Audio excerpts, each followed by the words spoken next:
At ATMs across Athens, there are long lines to withdraw cash. The doors to the banks will remain firmly closed for the rest of the week. Capital controls were inevitable after the European Central Bank decided not to continue the liquidity lifeline it has been giving Greek banks, says economist Ioannis Kokoris of Queen Mary University of London. Apparently banks have between 1 and 3 billion left, and only $1 billion went out on Friday, $1 billion on Saturday, so if they did not put any capital controls, banks would be completely empty.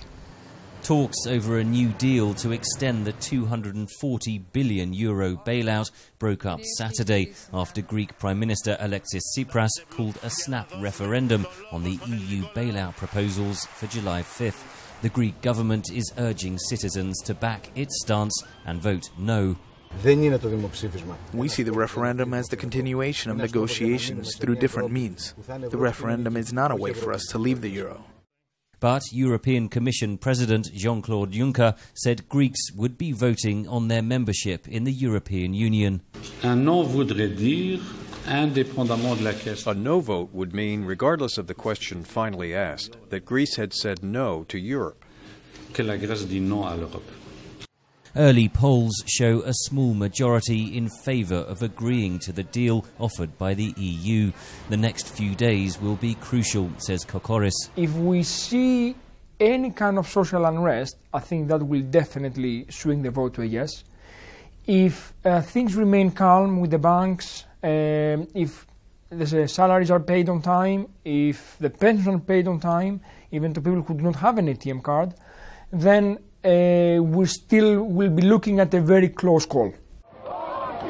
Greeks must choose between further austerity with no end in sight or the unknown of leaving the euro currency, says Professor Dionysios Dimitrakopoulos. What is currently on offer does not include what I think, psychologically at least, Greeks need and what the economy needs, which is a huge haircut. The country cannot repay the debts that it has. Borrowing costs have all increased in recent days for other debt-laden economies in Europe, including Spain, Portugal and Italy. Italy has had primary budgetary surpluses for many years, yet its debt has not gone down. So if I were Matteo Renzi, I would think, who comes after Greece? Analysts say the risk of so-called contagion is lower than in previous years.